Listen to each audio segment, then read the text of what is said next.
स्वागत है मेरे यूट्यूब चैनल में। आज मैं बात करने वाला हूँ क्लास 7 के भूगोल का चैप्टर नंबर 2। ठीक है, जो है हमारी पृथ्वी के अंदर। इसका हम लोग देखने वाले हैं आज प्रश्न अभ्यास। ठीक है, पहला प्रश्न है कि पृथ्वी के 3 परत जो है वो क्या क्या है। ठीक है, तो उत्तर देख लेते हैं। एक प्याज की तरह पृथ्वी भी एक के ऊपर एक संकेंद्रीय परतों से बनी है। जैसे एक प्याज में जैसे बहुत सारे परत होते हैं, वैसे ही पृथ्वी के भी कई सारे परत होते हैं। ठीक है, पृथ्वी की सतह की सबसे ऊपरी परत को हम लोग क्या कहते हैं? पपटरी कहते हैं। जो पृथ्वी की सबसे ऊपरी जो परत है उसको हम लोग पपटरी कहते हैं। यह सबसे पतली परत होती है। ये जो पपटरी है सबसे पतली परत होती है। यह महाद्वीपीय संयुक्त में 35 किलोमीटर एवं समुद्री सतह में केवल 5 किलोमीटर तक गहरी है। ठीक है, ये जो महाद्वीपीय सतह है मुख्य रूप से सिलिका एवं एल्युमिनियम जैसी खनिजों से बनी होती है। ठीक है, इसीलिए इसे हम Cl कहते हैं। सी मतलब सिलिका और एल मतलब एल्युमिनियम कहते हैं इसको। ठीक है, पपटरी के ठीक नीचे मेंटल होता है। जो पपटरी के ठीक नीचे क्या होता है? मेंटल होता है, जो कि 2900 किलोमीटर की गहराई तक फैला होता है। जो मेंटल है वो 2900 किलोमीटर गहराई तक फैली हुई है। इसकी सबसे आंतरिक परत क्रोड है। जो पृथ्वी के सबसे अंदर वाला जो भाग है उसको हम लोग क्या कहेंगे? क्रोड। जो जिसका क्या है? क्रोड है। ठीक है, जिसकी त्रिज्या लगभग 3500 किलोमीटर है। यह मुख्य निकल एवं लोहे की बनी होती है। इसी कारण हम लोग इसे नीफे कहते हैं। नीफे मतलब नी मतलब निकेल और फे मतलब फेरस कहते हैं। ठीक है, अगला क्वेश्चन पे चले तो अगला क्वेश्चन है सेल क्या है। ठीक है, सेल क्या है? आंसर देखते हैं। तो आंसर है पृथ्वी की पटरी अनेक प्रकार के सेलों से बनी है। पृथ्वी की पटरी बनाने वाली खनिज पदार्थ के किसी भी प्राकृतिक पिंड को हम लोग सेल कहते हैं। ठीक है, पटरी बनाने वाले खनिज पदार्थ के किसी भी प्राकृतिक पिंड को हम लोग क्या कहेंगे? सेल कहते हैं। और सेल विभिन्न रंग, आकार एवं गठन के हो सकते हैं। सेल जो है वो विभिन्न रंग, बहुत सारे रंग के, आकार के और प्रकार के भी हो सकती हैं। ठीक है, 3 प्रकार की सेलों के नाम लिखिए। जो 3 प्रकार के सेल हैं उनके नाम लिखने हैं तो इस प्रकार हैं। आग्नेयन सेल, जिसको हम इग्निसी सेल भी कहते हैं, अवसादी या सेडिमेंट्री सेल भी कहते हैं, कायांतरित या मेटाफॉर्मिक सेल भी कहते हैं। ठीक है, अगला क्वेश्चन पे चले तो बहिर्वेदी और अंतर्वेदी सेल का निर्माण कैसे होता है इसके बारे में बताना है। तो चलिए देखते हैं कैसे इनका निर्माण होता है। आग्नेयन सेल 2 प्रकार की होती है, अंतर्वेदी और बहिर्वेदी सेल। वास्तव में आग की तरह लाल द्रवित मैग्मा ही लावा है जो पृथ्वी के आंतरिक भाग से निकलकर सतह पर आ जाता है।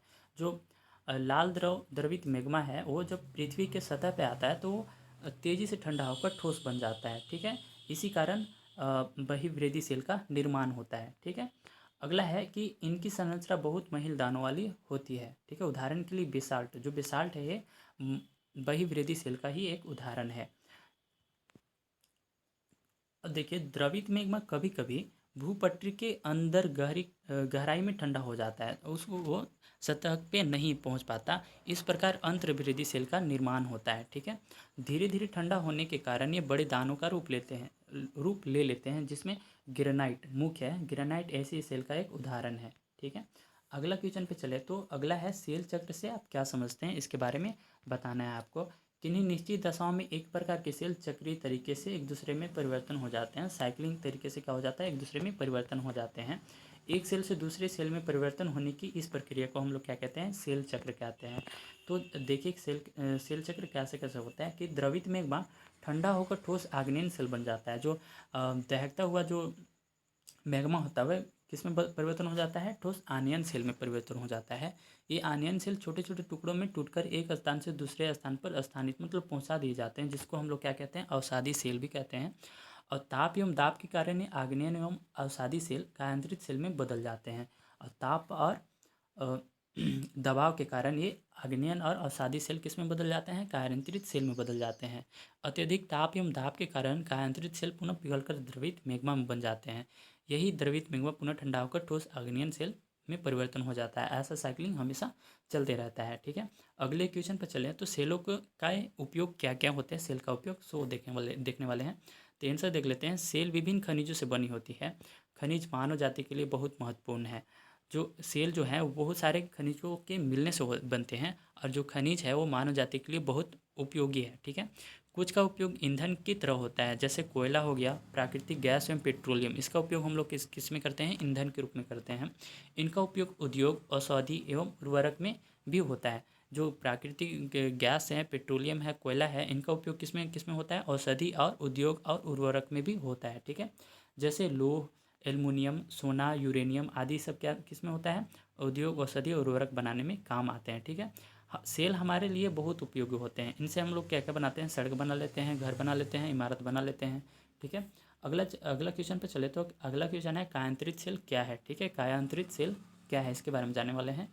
तो क्वेश्चन देख लेते हैं, आंसर देख लेते हैं कि आग्नेय एवं अवसादी सेल उच्च ताप एवं दाब के कारण कायांतरित सेल में परिवर्तन हो जाते हैं। ठीक है, आग्नेयन और अवसादी सेल जो हैं वो उच्च ताप मतलब हाई प्रेशर और हाई टेम्परेचर में रहकर कायांतरित सेल में परिवर्तन हो जाते हैं, जिसे कायांतरित सेल कहते हैं। ठीक है, उदाहरण के लिए चिकनी मिट्टी स्लेट में परिवर्तन हो जाता है, और चूना जो है हाई टेम्परेचर और हाई प्रेशर में रहकर संगमरमर में परिवर्तन हो जाता है। ठीक है, अगला क्वेश्चन देखिए, सेकंड नंबर है। ठीक है, ये सही पे सही का चिन्ह लगाने के लिए है। ठीक है, पहला है कि द्रवित मैग्मा में से बने सेल कौन से सेल होंगे? आग्नेयन, अवसादी या कायांतरित। तो इसका उत्तर हो जाएगा आग्नेयन सेल होगा इसका उत्तर। ठीक है, सेकंड पे चले तो पृथ्वी की सबसे भीतरी परत क्या है? पपटरी, क्रोड या मेंटल। तो इसका आंसर हो जाएगा क्रोड। ठीक है, अगला है कि सोना, पेट्रोलियम एवं कोयला किसके उदाहरण है? सेल, खनिज या जीवाश्म। तो ये किसके उदाहरण है? खनिज के उदाहरण है।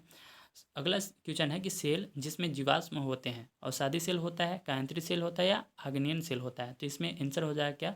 अवसादी सेल होता है। ठीक है, जिसमें जीवाश्म पाए जा सकते हैं। अगला है कि पृथ्वी की सबसे पतली परत कौन सा है? पपटरी है, मेंटल है, क्रोड है। तो इसका आंसर हो जाएगा पपटरी है। ठीक है, अगला क्वेश्चन 3 नंबर है कि निम्नलिखित स्तंभों को मिलान सहित जोड़े। ठीक है, मतलब मिलान करना है। तो इसका आंसर देख लेते हैं। क है क्रोड। ठीक है, क है क्रोड, तो इसका हो जाएगा सबसे भीतरी परत। ख है खनिज मिश्रण होता है, तो इसका हो जाएगा फोर्थ, इसका एक निश्चित रासायनिक है। ग है सेल उपयोग होता है, किसमें होता है? सड़क एवं इमारत बनाने के लिए इसका उपयोग होता है। घ है चिकनी मिट्टी। ठीक है, इसमें किसमें परिवर्तन हो जाता है? स्लेट में परिवर्तन हो जाता है। अगला है CAL मतलब Cl मतलब क्या है? सिलिका एवं एल्युमिनियम। ठीक है, अगला है कारण बताना है। ठीक है ना, पहला है कि हम पृथ्वी के केंद्र तक नहीं जा सकते हैं। कारण बताइए किस कारण से हम लोग नहीं जा सकते हैं। ठीक है, उत्तर देख लेते हैं कि हमारी पृथ्वी एक प्रगतिशील ग्रह है। ठीक है, जो हमारा पृथ्वी है वो गतिशील है। ठीक है, इसके अंदर एवं बाहर निरंतर परिवर्तन होते रहता है। इसके बाहर भी परिवर्तन होता है, इसके अंदर भी परिवर्तन होते रहता है हमेशा। पृथ्वी के आंतरिक भाग में क्या है? ठीक है, इसी में क्वेश्चन है कि पृथ्वी के आंतरिक भाग में क्या है। पृथ्वी किन किन पदार्थों से बनी है, और इसके केंद्र तक जाने की भावना भी कई बार उत्पन्न होती है, लेकिन इसके अंदर जाने की भावना कई बार उत्पन्न मतलब कई बार आती है, लेकिन पृथ्वी केंद्र तक पहुंचने के लिए जो बिल्कुल असंभव है, मतलब हो ही नहीं सकता, आपको समुद्र की सतह पर 6000 किलोमीटर गहराई तक खोदना पड़ेगा। ठीक है, जो बिल्कुल असंभव है। अगला है कि अवसादी सेल अवसाद से बनती है। कारण बताइए कैसे बनती है। ठीक है, उत्तर है कि सेल लुढ़ककर या चटककर, सेल लुढ़ककर, चटककर तथा एक दूसरे से टकराकर छोटे छोटे टुकड़ों में टूट जाती है। इन छोटे कणों को अवसाद कहते हैं। ठीक है, जब सेल लुढ़ककर या चटककर एक दूसरे से टकराकर छोटे छोटे टुकड़ों में टूट जाते हैं, तो इन छोटे कणों को हम लोग क्या कहेंगे? अवसाद कहते हैं। ये अवसाद हवा, जल आदि द्वारा एक स्थान से दूसरे स्थान पर पहुंचा दिए जाते हैं, पहुंचाकर जमा कर दिए जाते हैं। ये अदृढ़ अवसाद दबकर एवं कठोर होकर सेल की परत बनते हैं। और जब क्या है, अवसाद को एक जगह जमा कर दिया जाता है, तो क्या होता है ना कि ये जमा कर दिया जाते हैं अदृढ़ अवसाद दबकर या कठोर होकर। जब कि एक जगह जमा हो जाते हैं और ये दबकर और कठोर होकर ये क्या बनाते हैं? सेल की एक परत बन जाती हैं। इस प्रकार के सेलों को अवसादी सेल कहते हैं। उदाहरण के लिए बलुआ पत्थर रेत के दानों से बनता है। जो बलुआ पत्थर है किसके दानों से बनता है? रेत के दानों से बनता है।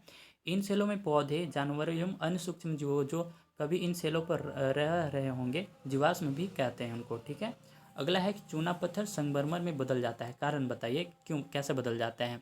चूना एक अवसादी सेल है, जो चूना है वो अवसादी सेल है, इसीलिए आग्नेय एवं अवसादी सेल उच्च ताप एवं दाब के कारण कायांतरित सेल में परिवर्तन हो जाते हैं। उच्च ताप, हाई प्रेशर और हाई टेम्परेचर के कारण किसमें हो जाता है? अवसादी और आग्नेय सेल कायांतरित सेल में परिवर्तन हो जाते हैं। चूना पत्थर के साथ यह क्रिया होने पर वह संगमरमर में बदल जाता है। जब हाई प्रेशर और हाई टेम्परेचर में जब चूना पत्थर रहता है तो उसमें संगमरमर में परिवर्तन हो जाता है। ठीक है, तो आशा करता हूँ कि ये वीडियो आपको लाभदायक हो। अगर हमारे चैनल पर आप पहली बार आए हैं तो चैनल को सब्सक्राइब, वीडियो को लाइक ज़रूर करें, और ये वीडियो आपको अच्छी लगी तो अपने फ्रेंड को शेयर ज़रूर करें। मिलते हैं आपसे अगली वीडियो में, तब तक के लिए धन्यवाद।